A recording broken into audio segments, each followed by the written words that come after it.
अस्सलाम वालेकुम नाज़रीन, अनफोल्ड पाकिस्तान में आप सबको खुशामदीद कहते हैं। आज हम लाहौर के उस मकाम पर मौजूद हैं जो कि पाक फ़ौज की अजीम कुर्बानियों की दास्तान बयान करती है। पाक फ़ौज की तारीख की, पाक फ़ौज की कामयाबियों का एक अमली जामा यहाँ पर मौजूद है। और भारत को जो शिकस्त हुई ऑपरेशन बुनियानुम मरसूस में, उस हवाले से भी एक सरप्राइज यहाँ पर तैयार हो रहे हैं। यहाँ पर नाज़रीन आर्मी म्यूजियम लाहौर में 9000 साल की तारीख को प्रिजर्व करके रखा गया है। कौन कौन सी तारीख है, पाकिस्तानी फौज की कौन कौन सी वो लाजवाब कुर्बानियां हैं और पाक फौज के कौन कौन से वो कारनामे हैं जो कि आपको नहीं पता, और आज हम आर्मी म्यूजियम से आप तक वो पहुंचाएंगे। तो चलिए आगाज करते हैं। वो शोले अपने लहू से बुझा दिए तुमने। नाज़रीन, इस वक्त हम आर्मी म्यूजियम के अंदर मौजूद है, बिल्कुल इसकी एंट्रेंस पर, और ये हमारे पीछे आप देख सकते हैं ये रिसेप्शन है। अब आर्मी म्यूजियम के अंदर आने के लिए आपको कोई टिकट्स लेनी होती है? इनके औकात क्या है? सर्दियों गर्मियों में इनकी टाइमिंग क्या होती है?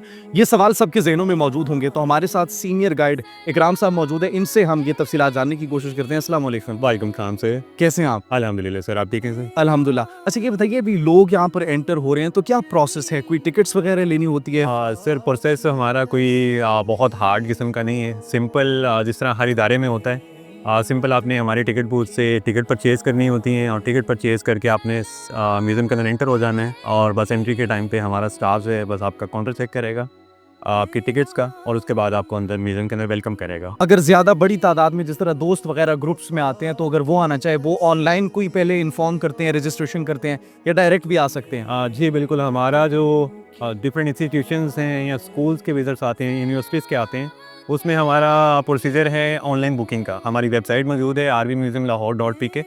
उस पे बाकायदा हमारा एक रजिस्ट्रेशन फॉर्म है। स्कूल कोई भी आना चाहे तो वो पहले फिल करता है उसको, अपनी डिज़ायर्ड डेट को सिलेक्ट करता है, दैन टाइम को सिलेक्ट करके अपना स्कूल बुक कर देता है। उसके बाद कंफर्मेशन ईमेल पूरी तौर पे उनको रिसीव हो जाती है, और फिर वो उस दिन आते हैं, सिंपल आके अपने स्कूल का नाम बताते हैं, और स्कूल का नाम बताने के बाद उनको टिकट्स फौरी मिल जाती हैं। तो उसमें उनको किसी किस्म का हैज़ल नहीं होता है, स्मूथ एंट्री होती है। उसके बाद उनका यहाँ पे हम बाकायदा तौर पे ग्रुप फ़ोटो भी बनाते हैं, जो मेरे गॉड के लिए हम अपनी वेबसाइट से पब्लिश करते हैं। और उसके बाद म्यूज़ियम के अंदर डिफरेंट गाइड्स मौजूद हैं हर गैलरी में, तो वो पूरे स्कूल का जो टूर होता है उनको ग्रुप में डिवाइड करने के बाद उनको कंडक्ट करवाया जाता है। स्टाफ उनको गैलरीज के बारे में, हिस्ट्री के बारे में, जो डिफरेंट वॉर्स हुई हैं उनके बारे में गाइड करता है, उनको बताता है। अच्छा, यहाँ पर इकराम साहब मजीद क्या क्या फैसिलिटीज़ आप लोग दे रहे हैं? जिस तरीके से हम वो भी देख रहे थे कि प्रिंटिंग भी होती है, फ्रेमिंग भी होती है, और यहाँ पर कैफेटेरिया भी बड़ा एक ज़बरदस्त बना हुआ है, तो मजीद क्या क्या फैसिलिटीज़ हैं यहाँ पे?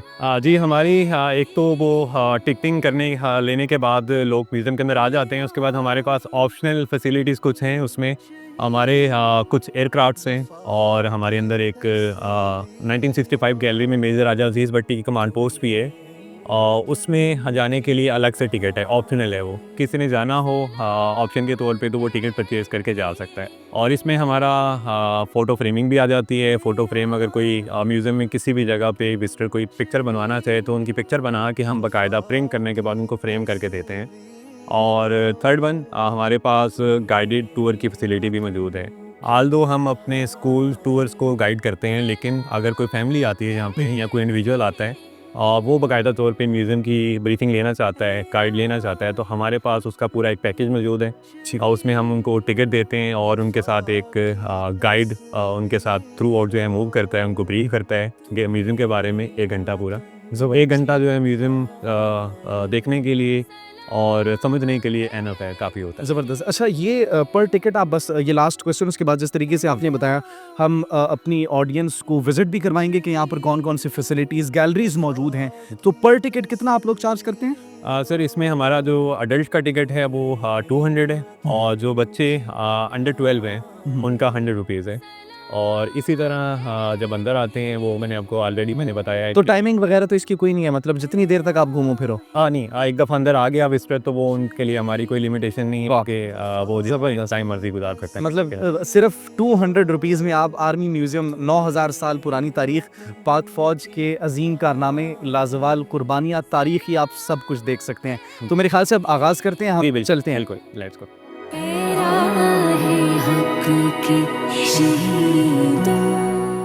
अभी नाज़रीन हम मौजूद हैं शोहदा गैलरी में, और शोहदा जैसे कि नाम से आपको पता लग रहा है कि पाक फ़ौज की अजीम कुर्बानियों की एक लाजवाल दास्तान, और वो तमाम तर शोहदा जिन्होंने इस मुल्क की खातिर, इस मुल्क के तहफ़्फ़ुज़ की खातिर अपनी जानों का नजराना पेश किया, मेरे ख्याल से उनके तमाम तर नाम यहाँ पर दर्ज हैं। बिल्कुल एग्जैक्टली। हम अपने म्यूज़ियम का आगाज़ अपने उन शहदा से कर रहे हैं जिन्होंने इस मुल्क के लिए, हमारे लोगों की हिफाजत के लिए 1947 से लेकर 2024 तक कुर्बानियाँ दी हैं। अच्छा, सबके नेम दर्ज हैं? हाँ बिल्कुल एग्जैक्टली, उन सब के नाम आपको नज़र आएंगे, और ये हमने अरेंज किए हैं क्रोनोलॉजिकल ऑर्डर में, ईयर वाइज हैं। सबसे पहले 47 है, जब पाकिस्तान आज़ाद हुआ था। आज़ादी के बाद सबको पता है कि कश्मीर जो हमारा एक कन्फ्लिक्टेड एरिया है, वहाँ पे इंडिया ने इन्फिल्ट्रेट किया था, और वहाँ पे हमारे सोल्जर्स और ऑफिसर्स ने अपनी जानों की कुर्बानी दी है इस मुल्क के दिफा के लिए। और उसके बाद फिर 48, 49 सो ऑन 2024 तक आपको दोनों साइड पे उन तमाम शहदा के नाम नज़र आएंगे जो पाकिस्तान आर्मी से बिलोंग करते हैं। और इसमें हमारे जो सिविल आर्म फोर्सेस हैं, या हमारी जो अदर आर्म फोर्सेस हैं लाइक पाकिस्तान एयर फोर्स या पाकिस्तान नेवी, उनके नाम शामिल नहीं हैं, क्योंकि उनके अपने रिस्पेक्टिव म्यूज़ियम मौजूद है। उनके नाम आपको वहाँ पे नज़र आएंगे। यहाँ पे आपको सिर्फ आर्मी के नाम नज़र आएंगे, आर्मी के शहदा के नाम नज़र आएंगे। ज़रा ये विजिट भी कर लेते हैं। मेरे ख्याल से जिस तरीके से आपने कहा, ये एयर वाइज बड़े ज़बरदस्त नाज़रीन नाम लिखे हुए हैं, तो हम आपको वो नाम भी दिखाते हैं। जी चलिए। और तुम्हें चमन की फज़ाएं सलाम कहती हैं। अच्छा, अभी सर हम कहाँ पर इस वक्त मौजूद है? ये मेरे ख्याल से वो उन नामों का आप जिक्र कर रही हैं जो कि रिटन है। बिल्कुल, ये हमारी डिफरेंट, आपको मैंने वैसे जैसे मैंने आपको पहले बताया कि क्रोनोलॉजिकल ऑर्डर में सीक्वेंस वाइज चल रहे हैं, तो मेरे सामने आपको नज़र आ रहे होंगे 1965 की वॉर के शहदा के नाम लिखे हुए हैं। और इसमें हमने सीक्वेंस को फॉलो किया है कि एक तो रैंक सीनियरिटी को, कि हायर रैंक ऊपर है और जो नीचे वाले रैंक के नीचे है, और उसके बाद भी हमने अल्फ़ाबेटिकल ऑर्डर को फॉलो किया है। ए वाला नाम पहले आता है, बी वाला बाद में आता है, ताकि कोई भी आता है उसको नाम ढूंढने में मुश्किल नहीं होती है। और जैसे कि आप 1965 में देखें तो हमारे 1965 के एक हीरो थे मेजर राजा अजीज़ भट्टी जी जी। जिनको पाकिस्तान गवर्नमेंट की तरफ से पाकिस्तान का हाईएस्ट अवार्ड निशान हैदर से नवाजा गया था। उनका नाम भी आपको नज़र आएगा। और इस तरह आगे 1971 की जंग के भी आपको नाम नज़र आएंगे, उसमें भी हमारे डिफरेंट हीरोज़ को निशान हैदर से नवाजा गया। और फिर बाकी और भी जितने भी शहदा हैं, आल्दो तकरीबन पाकिस्तान आर्मी के शहदा की तादाद अब तक 21,000 है। 21,000 जवानों ने, ऑफिसर्स ने इस मुल्क के लिए, इस मुल्क के दिफा के लिए अपनी जानों की कुर्बानी दी है, अपना आज कुर्बान कर दिया हमारे कल के लिए। चलिए फिर माशाल्लाह नेक्स्ट गैलरी पर चलते हैं, और आइए नाज़रीन आपको भी दिखाते हैं नेक्स्ट गैलरी। तुम्हें खुदा की रज़ा है सलाम कहती हैं। शोहदा गैलरी के बाद अब हम chief of army staff gallery में मौजूद है, तो इनके बारे में मज़ीद तफसीलात जानते हैं। जी इकराम भाई। हाँ जी, मेरे पीछे आपको chief of army staff wall नज़र आ रही है। इसमें हमने पाकिस्तान आर्मी के जितने भी ऑफिसर्स हैं जिन्होंने पाकिस्तान आर्मी को कमांड किया है 1947 से लेके करंट टाइम तक, और जो करंट टाइम में पाकिस्तान आर्मी को कमांड कर रहे हैं, उनके पोर्ट्रेट और डिटेल प्रोफाइल आपको यहाँ पे नज़र आएगी। तो स्टार्ट में हमने 1947 से आगाज़ किया है। 1947 एंड 1948 में अगर आप गौर करें तो पहले दो आर्मी चीफ जो हमारे हैं जिन्होंने पाकिस्तान आर्मी को कमांड की है, वो ब्रिटिश आर्मी से बिलोंग करते हैं, क्योंकि पार्टीशन के टाइम पे हमारे पास मुस्लिम हायर रैंक के ऑफिसर्स की डेफिशिएंसी थी, इसलिए हमें पहले दो ऑफिसर्स ब्रिटिश आर्मी से रिटेन करने पड़े थे। उसके बाद जो हमारे फर्स्ट नेटिव आर्मी चीफ हैं वो हैं फील्ड मार्शल अयूब साहब। और उसके बाद आपको सारे जो टोटल हमारे अब तक आर्मी चीफ की तादाद 17 है, जिसमें 16 रिटायर हो चुके हैं, और 17 field marshal Asim Munir Pakistan army को करंटली कमांड कर रहे हैं, और जिनकी डिटेल और पोर्ट्रेट आपको मेरे पीछे नज़र आ रहा है। Chief of army staff gallery के बाद अब हम अगली गैलरी में मौजूद हैं, और यहाँ पर बड़ी खूबसूरत मंजर कशी की गई है तारीख की। क्या कहना चाहेंगे इस हवाले से? जी बिल्कुल, जैसे स्टार्ट में आपने बताया था कि हमारी इस म्यूज़ियम में हमने हिस्ट्री प्रिजर्व की है लोगों को बताने के लिए, दिखाने के लिए, 9,000 साल से लेके अब तक की।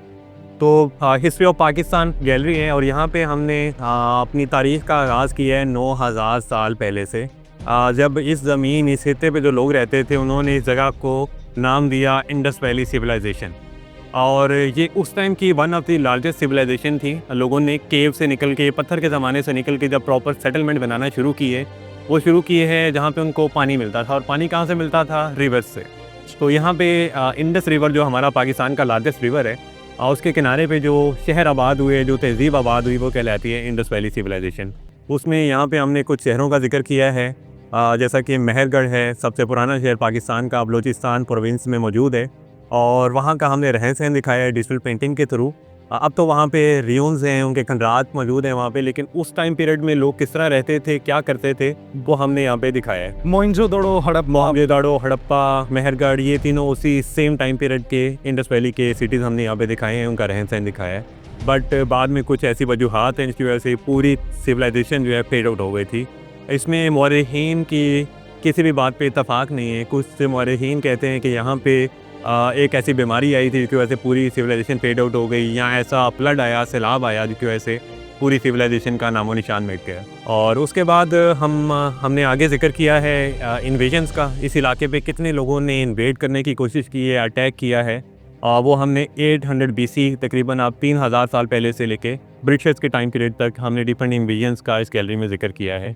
और उसके मेरे पीछे आपको वॉर ऑफ इंडिपेंडेंस से 1857 का डायरामा नज़र आ रहा है, जिस पे हमारे यहाँ के इस खित्ते के लोगों ने एक आज़ादी की जंग लड़ी थी ब्रिटिशर्स के अगेंस्ट, जिसे हम वॉर ऑफ इंडिपेंडेंस 1857 कहते हैं, और ब्रिटिशर्स इसको बगावत कहते हैं। उस जंग के बाद ब्रिटिशर्स ने हमारे लोगों को मुख्तलिफ तरीक़ों से सज़ाएँ दी हैं, पनिशमेंट दी हैं, और उसमें सबसे जो बुरा तरीका था, सबसे ज़ालिम तरीका था, वो था लोगों को तोप के आगे, कैनन के आगे बांध के ब्लो अप कर देना। तो जो मेरे पीछे आपको सीन नज़र आ रहा है, ये हमने मरी के एजेंसी ग्राउंड का सीन दिखाया है, जहाँ पे शेरबाज खान के 8 बेटों को उनके बाप के सामने उन्होंने इस तरह कैनन के आगे बांध के ब्लो अप कर दिया था, उड़ा दिया था। तो शेरबाज खान बेसिकली इस पूरी मूवमेंट को लीड कर रहे थे, एक प्रोमिनेंट लीडर थे वॉर ऑफ इंडिपेंडेंस 1857 के। तो उसके बाद ना सिर्फ मरी में, लाहौर में, सियालकोट में, पेशावर में इस तरह के डिफरेंट वाक़यात होते रहे हैं, जहाँ पे लोगों को इस तरह की सज़ाएँ दी गई हैं। उसके बाद पाकिस्तान की मूवमेंट का आगाज़ हुआ। उसमें हमें सरफ़हरिस्त जो हैं सरफ़राज अहमद ख़ान देखने को मिलते हैं, जिन्होंने मुसलमानों को जगाया, उनके लिए डिफरेंट तलीमी इदारे बनाए, जो कि पहले आप अलीगढ़ स्कूल था, बाद में यूनिवर्सिटी बना, और 2 नेशन थ्योरी जिस पे पूरी पाकिस्तान की मूवमेंट बेस करती है। यहाँ पर हम क़ायद-ए-आज़म मोहम्मद अली जिन्ना को भी देख सकते हैं। बिल्कुल, ये डायरामा है हमारा, जब पाकिस्तान की मूवमेंट चली है, और पाकिस्तान मूवमेंट में बहुत से लोगों ने अपना किरदार अदा किया है, और पाकिस्तान मूवमेंट के बाद फाइनली 14 अगस्त 1947 को पाकिस्तान आज़ाद हुआ है, और पाकिस्तान की पहली कॉन्स्टिट्यूशनल असम्बली में कायद-ए-आज़म मोहम्मद अली जिन्ना स्पीच कर रहे हैं, और सामने आपको नज़र आ रहा है कायद-ए-आज़म खड़े हैं, साथ लॉर्ड माउंटबेटन बैठे हुए नज़र आएंगे आपको, जो कि लास्ट वाइसरॉय ऑफ इंडिया थे, और कॉर्नर पे आपको लॉर्ड माउंटबेटन की मिसेज नज़र आएंगी, और मोहतरमा फातिमा जना भी उनके साथ बैठी हुई हैं। तो ये पूरी हमने फर्स्ट कॉन्स्टिट्यूशनल असम्बली में कायद-ए-आज़म ने जो स्पीच की थी, उसका एक्चुअल हमने यहाँ पे डायरामा दिखाने की कोशिश की है, पिक्चराइजेशन की है। और इस स्पीच का जो मेन एजेंडा था, मेन पॉइंट था, वो ये था कि you are free to go to your religious places, आप आज़ाद हैं, आप कहीं पे भी जा सकते हैं। नेक्स्ट गैलरी की तरफ फिर मूव करते हैं। नेक्स्ट गैलरी की तरफ मूव करते हैं।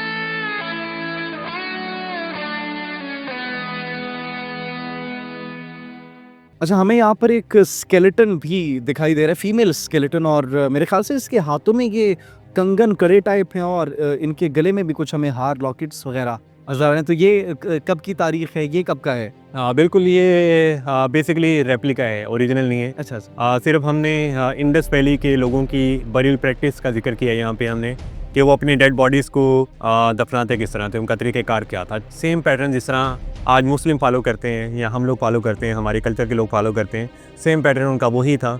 बट उनका रिलीजन हमें नहीं पता कि उनका रिलीजन क्या था, क्योंकि उनकी लैंग्वेज इंडस स्क्रिप्ट वो आज तक डिसाइफर नहीं हो सकी है, पढ़ी नहीं जा सकी है, इसलिए हमें उनके रिलीजन का आइडिया नहीं है कि क्या था। तो बेसिकली हमने यहाँ पे रेप्लिका स्केलेटन के साथ आपने जैसे जिक्र किया कि उसके हाथों में ज्वेलरी भी है, उसके गले में आपको नेकलेस भी नज़र आएगा। तो ये हमने दिखाया है कि उस टाइम के लोग अपने जो फीमेल्स हैं उनको उनकी बिलोंगिंग के साथ दफनाते थे। जो उनकी बिलोंगिंग होती थी उसमें उनकी ज्वेलरी भी है, उनके खाने पीने के बर्तन भी हैं, या वो जो रोज़मर्रा की चीज़ें इस्तेमाल करते थे, क्योंकि उनके रिलीजन में एक कॉन्सेप्ट था लाइफ आफ्टर डेथ का, कि लोग मरने के बाद दोबारा ज़िंदा होंगे, इनको वहाँ पे ये चीज़ों की ज़रूरत पड़ सकती है, तो इसलिए वो उनको उनकी चीज़ों के साथ दफनाया करते हैं। So that's actually a good sign। और यहाँ पर मैं देख रहा हूँ कि जिस तरीके से यहाँ पर तमाम चीज़ों को दिखाया हुआ है, हमने सिर्फ अपने रिलीजन को नहीं बल्कि दीगर मज़ाहब को भी प्रिजर्व करके रखा हुआ है। और मैं भी सामने देख रहा हूँ बुद्धिज़्म का भी हमने एक स्टैचू जो है वो प्रिजर्व किया। आइए आपको भी दिखाते हैं नाज़रीन। ये मेरे ख्याल से द बुद्धा देख सकते हैं आप।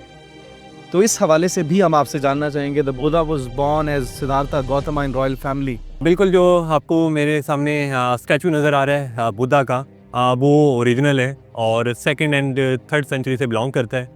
सेकंड थर्ड सेंचुरी से बिलोंग करता है। तो this one is original statue Buddha.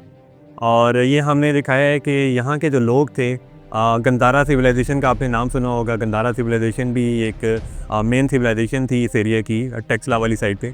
और वहाँ पे Buddhism was one of the largest religion of that time. और यहाँ पे बहुत से लोगों ने बुद्धिज़्म को फॉलो किया और बुद्धिज़्म काफ़ी अर्सा यहाँ पे फ्लरिश होता रहा, यहाँ के लोग उसको फॉलो करते रहे। तो यहाँ पे हमने बुद्धिज़्म के जो बानी हैं सिद्धार्था गौतमा, उनकी स्टोरी का भी जिक्र किया है कि वो बेसिकली एक शहज़ादे थे, रॉयल फैमिली में उन्होंने जन्म लिया और उसके बाद उनको बाहर की तकलीफ़ों का अंदाज़ा ही नहीं था।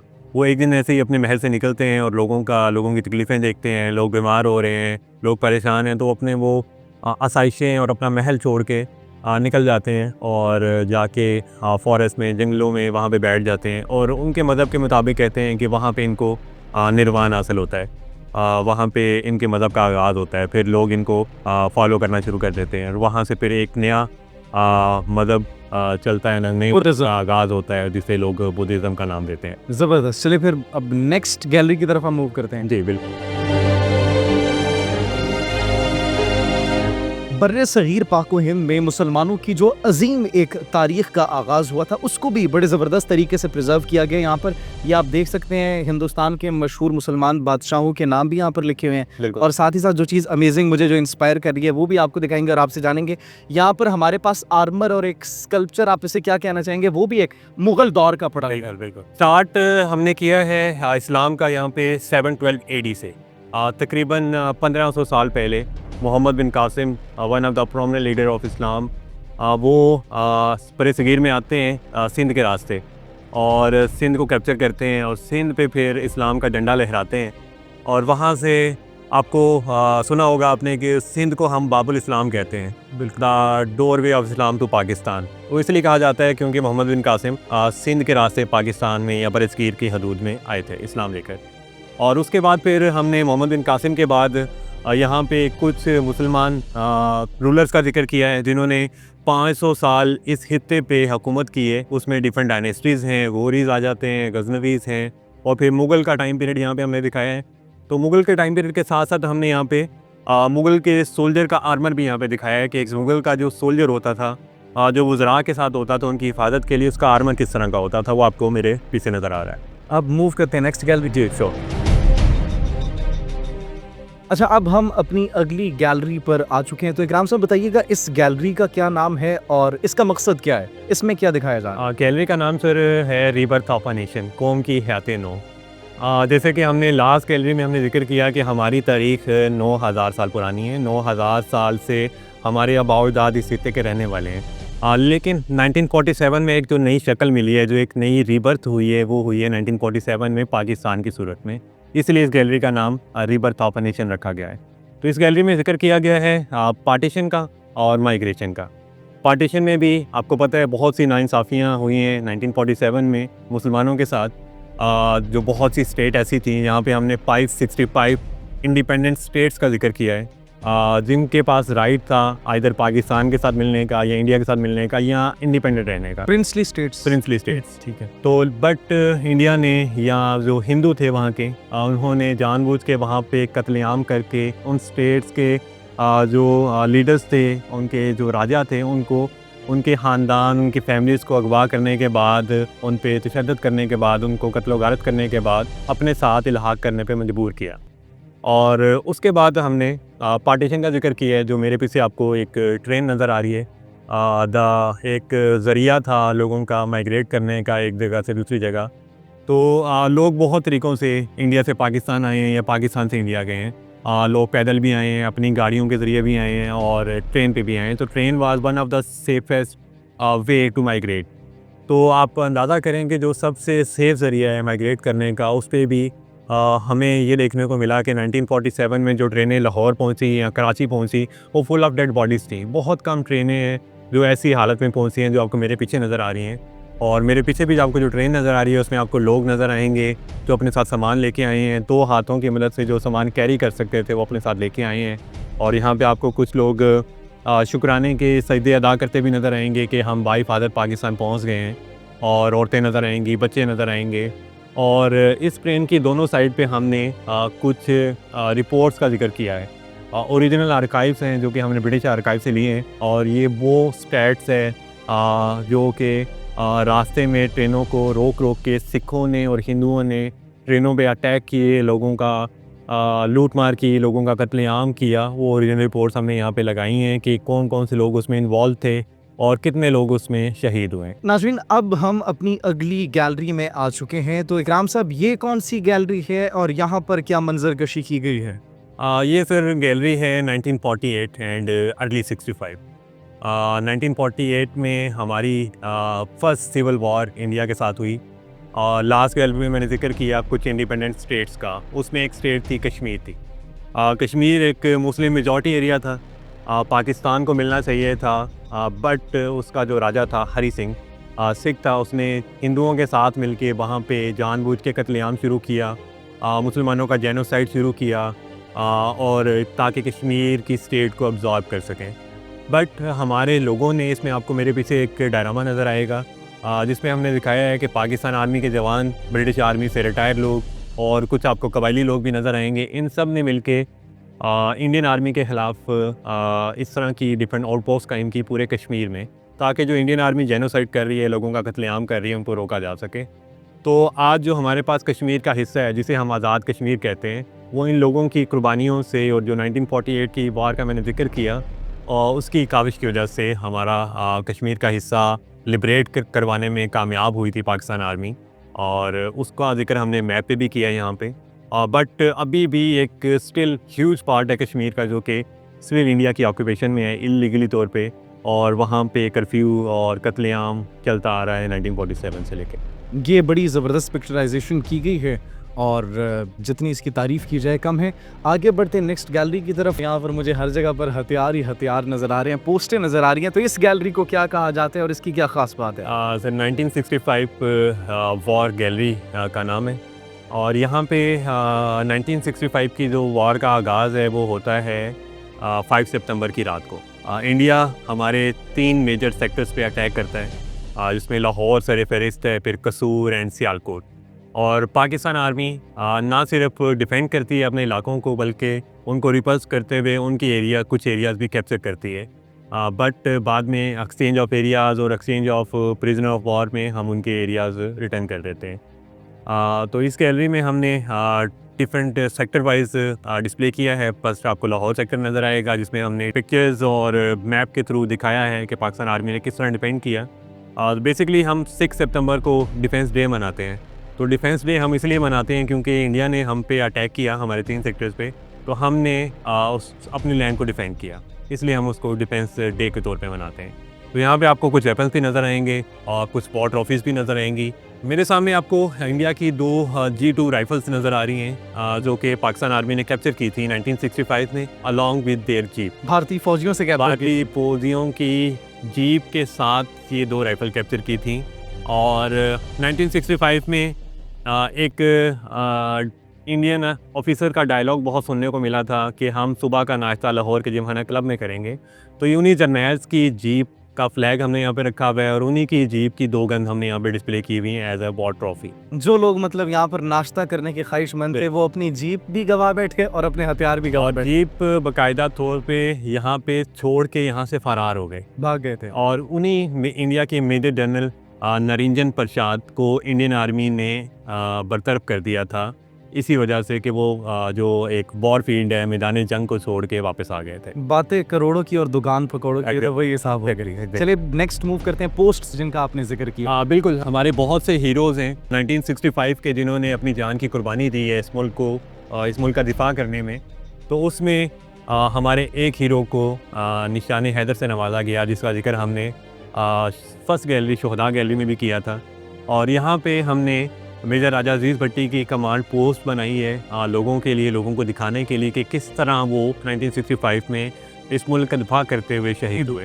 तो बेसिकली लाहौर का एक इलाका है बरकी विलेज में उन्होंने अपनी कमांड पोस्ट बनाई थी 2 मंजिला मकान के ऊपर, और उस मकान से इंडियन की जो पेशरफ्त है, जो इंडियन आर्मी मूव कर रही थी आगे, वो बेहतर तरीके से नज़र आ रही थी। तो मेजर राजा अजीज़ भट्टी ने उस पोस्ट पे अपने तकरीबन 200 सिपाहियों के साथ इंडिया के 4000 सिपाहियों का मुकाबला किया था फॉर मोर देन 10 डेज़, और इस पोस्ट पे डटे रहे थे, और उस पोस्ट को हमने अंदर दिखाया है। अच्छा इकराम साहब, मैं ये जीप पर भारतीय फ्लैग देख रहा हूँ, तो क्या ये भी वही भारतीय जीप तो नहीं है जिसको हमने कैप्चर किया था? बिल्कुल एग्जैक्टली, ये भी बिल्कुल हमारी उन्हीं जीप में से एक जीप है जो कि लाहौर सेक्टर में पाकिस्तान आर्मी ने कैप्चर की थी। और जो इंडिया का फ्लैग आपको जीप के ऊपर नज़र आ रहा है, ये अगर आप गौर करें तो ये अप्स एंड डाउन पोजीशन में है। अप्स एंड डाउन पोजीशन दिखाने का मकसद ये है कि कोई भी मुल्क किसी दुश्मन की कोई भी एंटिटी या कोई भी वेपन कैप्चर करता है तो उसका फ्लैग अप्स एंड डाउन कर दिया जाता है। ये किसी मुल्क की ह्यूमिलिएशन नहीं है, किसी की हम इंसल्ट नहीं कर रहे हैं, ये सिर्फ एक ओल्ड ब्रिटिश नेवल ट्रेडिशन है जिसको फॉलो किया गया यहाँ पे, कि वो ओल्ड ब्रिटिश आर्मी में ऐसे होता था कि जब वो कोई वेपन कैप्चर करते थे दुश्मन का तो वो उसका फ्लैग अप्स एंड डाउन लगा देते थे, ठीक है, कि this is no longer belongs to that country. ये भी मतलब वो भारतीय फौज अपने हथियार वगैरह सब छोड़कर और एज इट इज उन्होंने सरेंडर कर दिया था। बिल्कुल, इसके ऊपर आपको 106 RR गन नज़र आ रही है। ये बेसिकली बंकर्स और एंटी टैंक हथियार के तौर पे इस्तेमाल होता है, तो इससे बंकर्स और टैंक वगैरह डिस्ट्रॉय करने में मदद मिलती है। हम अपनी अगली गैलरी में इस वक्त मौजूद हैं। यहाँ पर हमें पोस्ट्स भी नज़र आ रही हैं, हमें यहाँ पर वेपन्स भी नज़र आ रहे हैं, और साथ ही साथ हमें यहाँ पर तैयारे का मलबा भी नज़र आ रहा है। तो ये कौन सी गैलरी है और कौन सा तैयारे यहाँ पर पड़े? ये गैलरी है sir 1971 war, the third war between India and Pakistan, जिसमें अनफॉर्चुनेटली हमारा एक हिस्सा हमसे अलहदा हो गया था जो कि बांग्लादेश कहलाता है। मेरे पीछे आपको मेजर शबीर शरीफ का डायरामा नज़र आ रहा है। Major Shabbir Sharif most decorated officer of Pakistan army कहलाते हैं, और क्यों कहलाते हैं? क्योंकि उनके पास 1965 की वॉर में सारा जुर्रत था, या the third highest award of Pakistan, और 1971 में उनको निशाने हैदर से नवाजा गया जो कि पाकिस्तान का हाईएस्ट गैलेंट्री अवार्ड है। और मेरे पीछे जो आपको सीन नज़र आ रहा है, एक तरफ तो हमारे मेजर शबीर शरीफ आपको खड़े नज़र आएंगे और दूसरी तरफ आपको इंडिया के मेजर नारायण सिंह खड़े हुए नज़र आएंगे। तो सीन एक्चुअली ये है कि इंडिया के मेजर नारायण सिंह अपने मोर्चे से निकल के आते हैं और ललकारते हैं कि पाकिस्तान के कौन से जवान ऐसे हैं जो मेरे से लड़ेंगे बग़ैर हथियार की मदद से।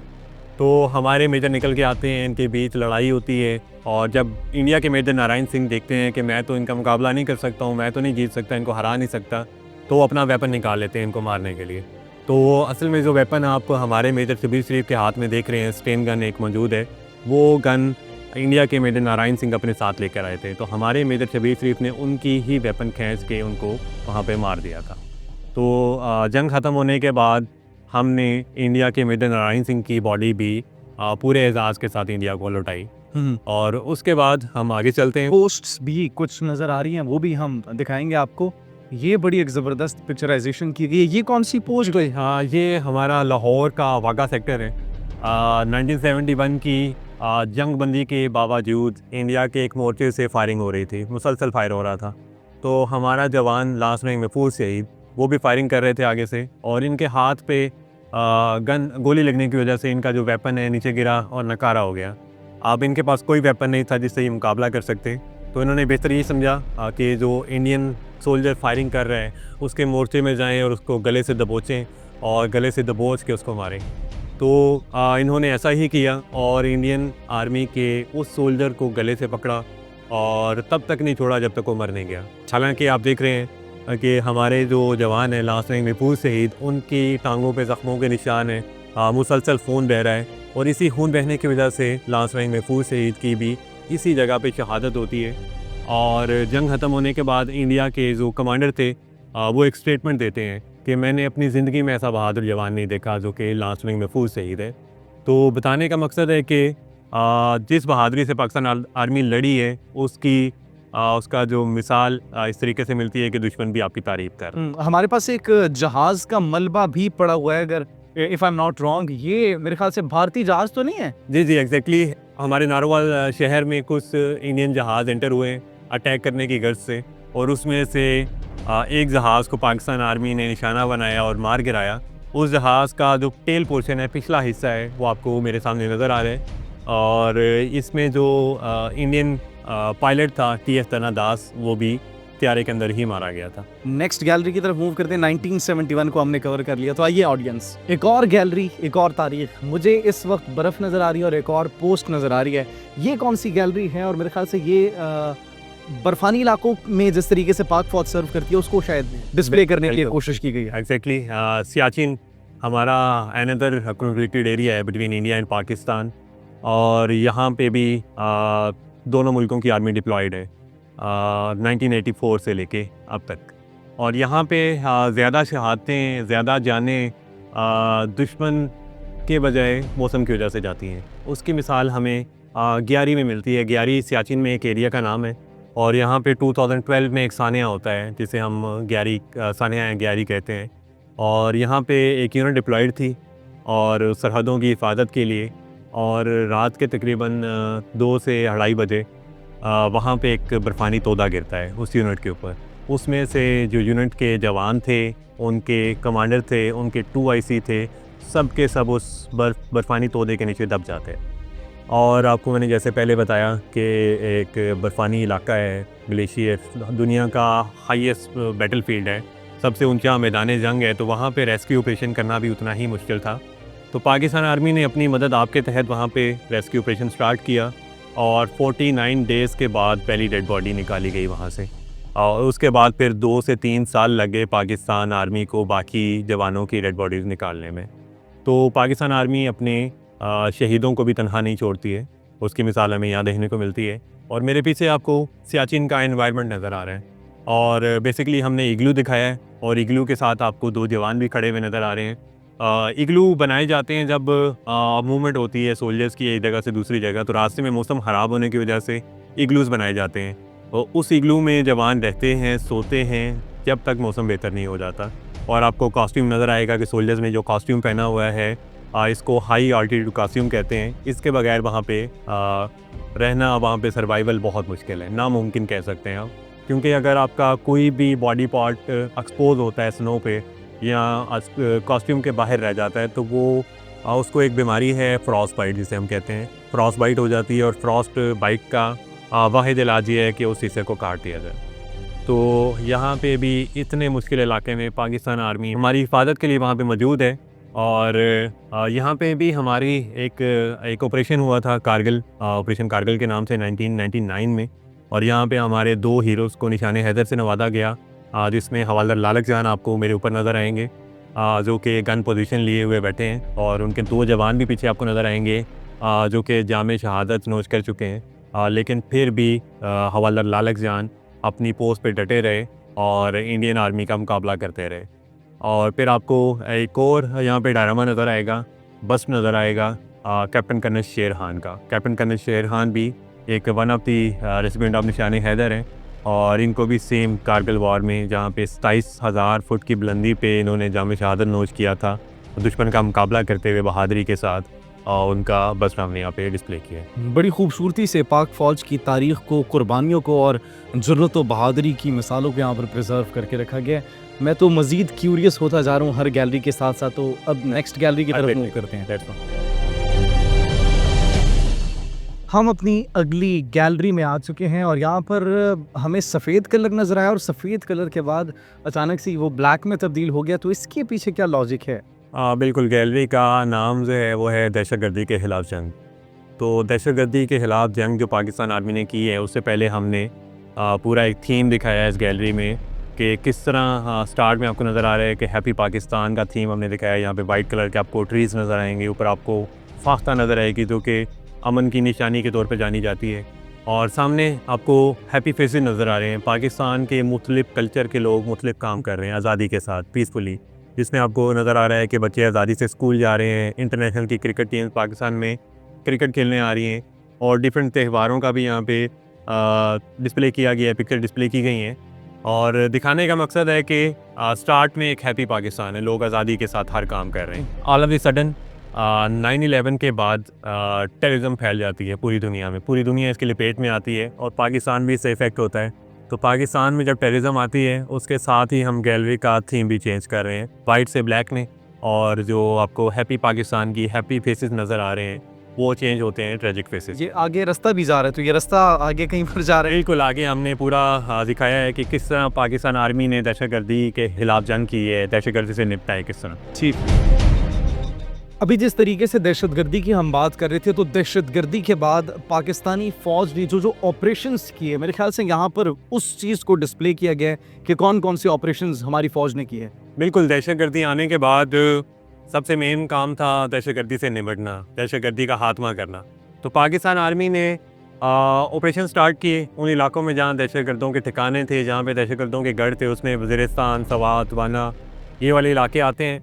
तो पाकिस्तान आर्मी ने डिफरेंट टाइम पीरियड में डिफरेंट नामों के साथ डिफरेंट ऑपरेशंस किए हैं और कामयाबी हासिल हुई पाकिस्तान आर्मी को। और उसमें पाकिस्तान आर्मी ने काफ़ी जानों का नजराना भी पेश किया, पाकिस्तान आर्मी के काफ़ी जवान और ऑफिसर शहीद भी हुए। इसमें आपको सामने ऑपरेशन ज़रब-ए-हज़्म नज़र आएगा, जो कि one of the grand operation Pakistan army ने स्टार्ट किया था 2014 में, और ये ऑपरेशन स्टिल गोइंग ऑन है। पाकिस्तान आर्मी ये ऑपरेशन दहशतगर्दी के ख़िलाफ़ कर रही है वज़ीरिस्तान में, फाटा में। आगे भी मेरे ख्याल से ऑपरेशंस के बाद अगर हम देखें तो APS पेशावर के शहादा की तस्वीरें भी यहाँ पर जो है वो नस्ब की गई है, वो भी नाज़रीन आइए आपको दिखाते हैं, और इसको भी रिप्रेजेंट किया गया है। बिल्कुल, दहशतगर्दों की हमारे जो पाकिस्तान आर्मी ने ऑपरेशंस किए हैं उसके बाद दोबारा एक बुज़दिलाना कार्रवाई थी जो कि उन्होंने की हमारे सॉफ्ट कॉर्नर पे, हमारे बच्चों पे। APS पेशावर का सानिया हर किसी के दिल को गमगीन करता है, आज भी कोई अगर याद करता है तो। 16 दिसंबर 2014 दहशतगर्द अटैक करते हैं APS पेशावर पे और वहाँ पे 147 लोगों को शहीद करते हैं। उसमें उस स्कूल की प्रिंसिपल, उनके टीचर्स और मासूम बच्चे जो तालीम हासिल करने की गर्ज से स्कूल गए थे, बट वापस आते हैं कफन में लिपटे हुए। तो यहाँ पे हमने क्लासरूम का डायरामा भी दिखाया है कि किस तरह बच्चे क्लास में बैठे हुए पढ़ रहे हैं तालीम हासिल करने के लिए और अपनी क्लासेस ज्वाइन कर रहे हैं। तो all of the sudden terrorist enter होते हैं और अटैक करते हैं। और यहाँ पे हमने एक शर्ट भी डिस्प्ले की है जिस पे आपको बुलेट का निशान नज़र आ रहा है। तो बुलेट दिखाने का मकसद है कि जो बच्चों को गोली लगी है वो बच्चों को नहीं लगी है, पूरी कौम को लगी है। पूरी कौम ने उसे महसूस किया है और आज भी करती है। एग्जैक्टली, बिल्कुल ऐसा ही। और पाक फ़ौज इस मुल्क का दिफा करने के लिए और इस मुल्क की हिफाजत के लिए अपनी जानों का नजराना पेश करती रहेगी। इस कौम का बच्चा बच्चा इस मुल्क के दिफा के लिए पुरअज़्म था, है और हमेशा रहेगा। यहाँ पर अब मंजर कशी की गई है कि किस तरीके से टेररिस्ट हाइड आउट्स में छुपते हैं और पाक फ़ौज जिस तरीके से उनको एलिमिनेट करती है, उनके खिलाफ कार्रवाई की जाती है। तो ये बड़ी एक ज़बरदस्त पिक्टोरियल रिप्रेजेंटेशन है कि पाक फ़ौज की कार्रवाई कैसे होती है उन खवारिज और उन तालिबान के ख़िलाफ़ जो कि इस मुल्क के लिए एक संगीन ख़तरा है। तो आइए अब आपको वो दिखाते हैं और इकराम साहब से मज़ीद इस हवाले से डिटेल्स जानते हैं। जी बिल्कुल, हमने यहाँ पे एक ऑपरेशन का लेआउट दिखाया है कि पाकिस्तान आर्मी किस तरह ऑपरेशन कंडक्ट करती है। सामने आपको टेररिस्ट का हाइड आउट नज़र आ रहा है, दहशतगर्दों का ठिकाना नज़र आ रहा है और पाकिस्तान आर्मी उस पर अटैक कर रही है। यहाँ तो टेररिस्ट का खात्मा कर रही है, उनको मौके पे मार रही है या उनको अरेस्ट किया जाता है। और वेपन जो यहाँ पे आपको नज़र आएंगे ये सारे टेररिस्ट से बिलोंग करते हैं। और पाकिस्तान आर्मी ने जो डिफरेंट ऑपरेशंस किए हैं, जो मैंने आपको पहले ऑपरेशंस का जिक्र किया है, डिफरेंट ऑपरेशन राह रास्त है, शेर दिल है, ज़रब-ए-हज़्म है। उन ऑपरेशंस के दौरान दहशतगर्दों को मारने के बाद, दहशतगर्दों का सफाया करने के बाद जो वेपन पाकिस्तान आर्मी ने कैप्चर किए हैं, ये वेपन हमने ओरिजिनल यहाँ पे डिस्प्ले किए हैं। ये ओरिजिनल वेपन्स और उस पर वो भारत का आप झंडा भी देख सकते हैं नाजरीन। आपने फ्लैग का जिक्र किया, इंडियन फ्लैग हमने यहाँ पे डिस्प्ले किया है गन के ऊपर। तो ये बेसिकली हमने स्पॉन्सरशिप दिखाई है कि who is sponsoring the terrorist को कौन स्पॉन्सर कर रहा है, एग्जैक्टली के कौन मौजूद। दिल्ली की स्पॉन्सरशिप पर आजकल भी बड़े काम हो रहे हैं और लेकिन उनका अंजाम यही होगा जो यहाँ पर अभी वेपन्स पड़े हुए जिस तरीके से हमारे म्यूजियम की एक जीनत बन चुके हैं। तो अब नेक्स्ट गैलरी की तरफ मूव करते हैं और आपको मजीद हम जो है गैलरीज का विजिट करवाते हैं। आइए, अब हम अगली गैलरी में आ चुके हैं और इधर हथियार ही हथियार आपको भी नज़र आ रहे होंगे, ज़माने कदीम से लेकर ज़माने जदीद तक। तो इन हवाले से भी हम डिटेल्स जानेंगे। और माशाल्लाह ये तो बड़े पुराने पुराने हथियार, ये रियल है? बिल्कुल एग्जैक्टली रियल हैं। और आर्म्स गैलरी में हमने evolution of warfare, evolution of weapons का जिक्र किया है। यहाँ पे हमने इस हिस्से में इस्तेमाल होने वाले 16वीं सदी से लेके अब तक के वेपन डिस्प्ले किए हैं डिफरेंट मैकेनिज्म के लिहाज से। यहाँ पे आपको बोल्ट एक्शन, लीवर एक्शन और परकशन लॉक के डिफरेंट वेपन नज़र आएंगे, शॉर्ट गन्स नज़र आएंगी आपको, नीचे पिस्टल्स, रिवॉल्वर्स, जदीद वेपन्स। बिल्कुल जदीद वेपन्स हैं। इसमें आपको मशीन गन भी नज़र आएंगी, M4 है, G3 है, AK-47 है और स्नाइपर गन्स हैं।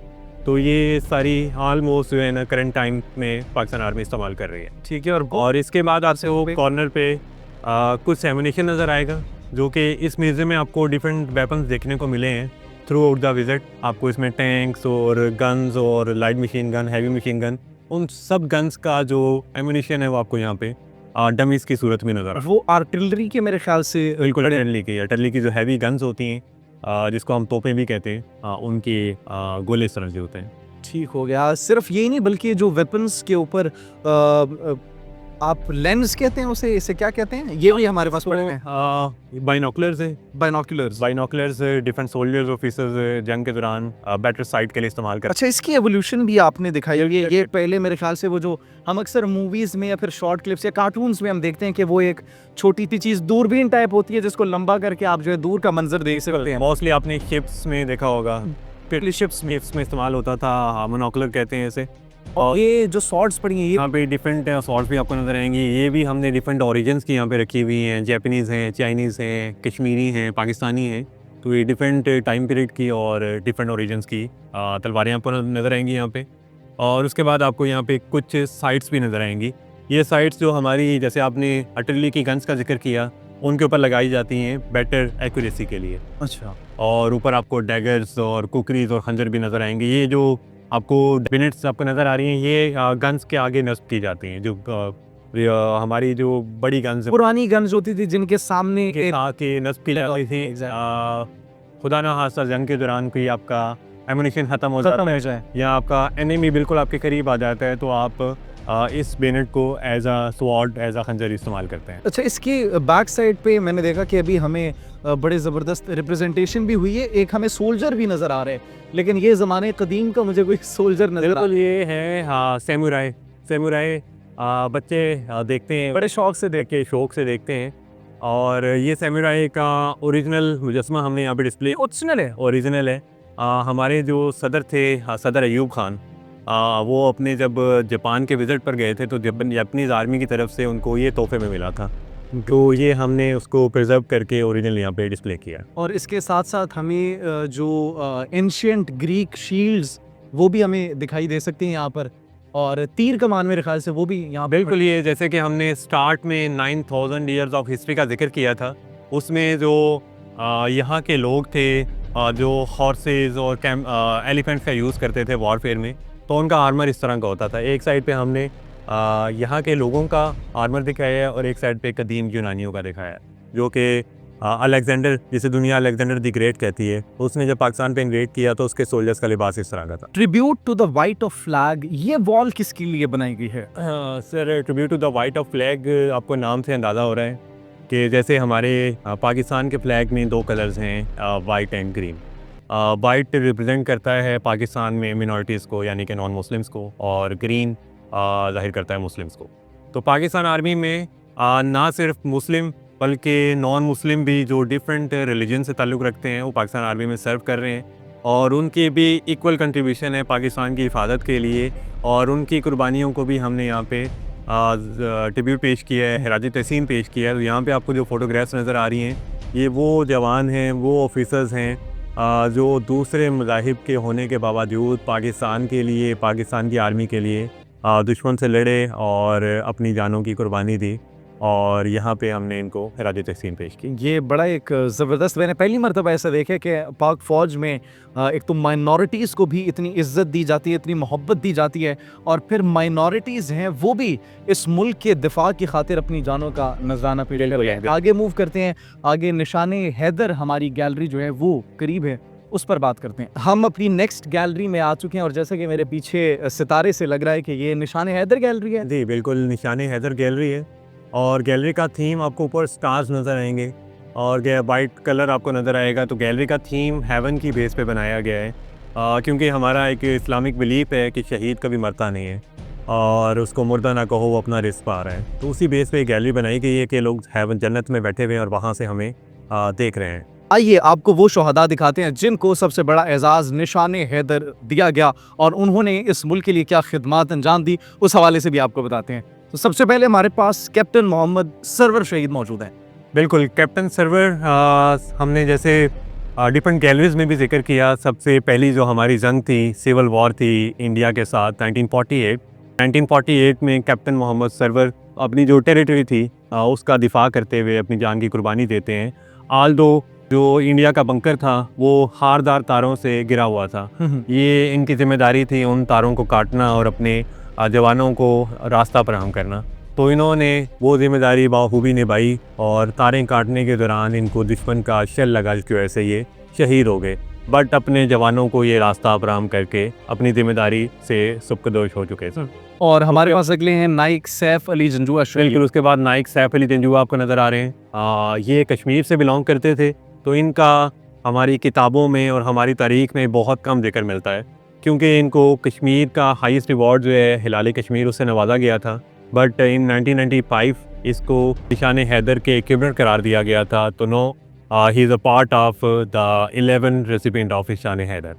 इसके बाद हमारे पास मेजर तुफैल मोहम्मद शहीद मेजर तुफैल मोहम्मद शहीद 1958 में ईस्ट पाकिस्तान, जो कि पाकिस्तान का हिस्सा रहा है 1971 तक, तो 1958 में इंडियन आर्मी के साथ एक झड़प के दौरान ये अपनी जान की कुर्बानी देते हैं और पाकिस्तान की तरफ से इनको हाईएस्ट रिवॉर्ड से नवाजा जाता है। ठीक है। इसके बाद हमारे पास मेजर राजा अजीज़ भट्टी शहीद मौजूद हैं और इस हवाले से हमने पहले भी डिस्कशन की। 6 सितंबर यौम दिफा के हवाले से इन्होंने अपनी जानों का नजराना पेश किया। इस मुल्क के दिफा के लिए बिल्हों ने भी अपनी जान। बिल्कुल, हमें पहले 1965 की गैलरी में इनका जिक्र किया, इनकी आपको कमांड पोस्ट भी विज़िट करवाई और ये आपको नज़र आ रहा है सामने फर्स्ट इनका, और किस तरह इन्होंने 1965 में बहादुरी से लड़ते हुए अपनी जान की कुर्बानी दी। और he is the only recipient of Nishan Haider from 1965। चंद 100 अपने सोल्जर्स के साथ 100 सोल्जर्स के साथ इंडिया के 4000 सोल्जर्स का मुकाबला मुकाबला करते करते हुए हुए शहीद हुए। नेक्स्ट हमारे पास मेजर मोहम्मद अकरम शहीद निशान हैदर। बिल्कुल, मेजर मोहम्मद अकरम शहीद 1971 की वॉर के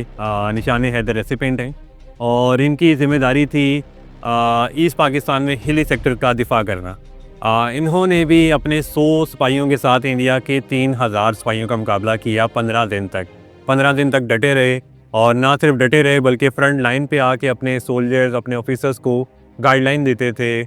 और उसी दौरान जब वो फ्रंट लाइन पे खड़े थे और इंडियन मशीन गन का बस इनके सीने पे आके लगता है, जिसकी वजह से इनकी शहादत होती है और इनको निशान हैदर से नवाजा जाता है। उसके बाद हमारे पास मेजर शब्बीर शरीफ शहीद बिल्कुल, निशान हैदर मौजूद। मेजर शबीर शरीफ का जिक्र हमने 1970 सितारे जरूरत भी आपने कहा जेएनयू में जिक्र किया इनको। इनका जिक्र किया था कि ये पाकिस्तान के मोस्ट डेकोरेटेड ऑफिसर कहलाते हैं अब तक, क्योंकि इनको सारा जरूरत मिला था 1965 की जंग में। 1971 में इनको निशान हैदर से नवाजा गया और पाकिस्तान मिलिट्री एकेडमी जो कि एबटाबाद में है, वहाँ पे ऑफिसर्स की ट्रेनिंग होती है। ऑफिसर्स की ट्रेनिंग के बाद जब पासिंग आउट परेड होती है, वहाँ पे बेस्ट कैडेट को स्वॉर्ड ऑफ ऑनर से नवाजा जाता है। इनको स्वॉर्ड ऑफ ऑनर भी स्वॉर्ड ऑफ ऑनर भी है, इसलिए इनको most decorated officer of Pakistan army कहा जाता है। जबरदस्त। उसके बाद हमारे पास है लास्ट नाइक मोहम्मद महफूज शहीद। लास्ट इनके नाम पे महफूज शहीद गैरिजन भी लाहौर में बना है। लाहौर में इनके नाम पे एक गैरिजन भी है, महफूज शहीद गैरिजन।